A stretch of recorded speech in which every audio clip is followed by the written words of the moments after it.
Hey guys and gals, we're down here in Shadyside, Maryland today installing a drainage system for a client, taking the downspouts on the side of this house, bringing this water this way around from the house. The other day with that tornado pass, he noticed that these gutters were clogged up from a drainage system. It's seen his better day, so we're installing a brand new drainage system, and this time we're going to have clean outs on it so he can clean it out, snake it out anytime he's got leaves or any kind of debris in it. But we're going to have this started and finished all in one day. Come along, we'll show you a couple clips of our installation.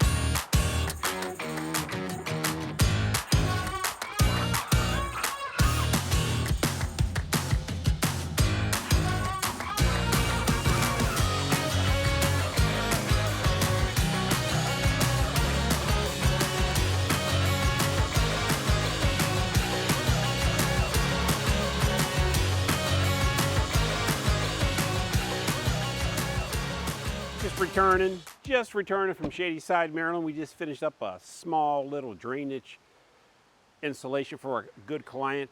He just had a problem. He had drainage installed by somebody else years ago, and it wasn't working properly, so we reinstalled it with the proper techniques. We got this taken care of. Hope you enjoyed this short video about drainage. Talk to you soon.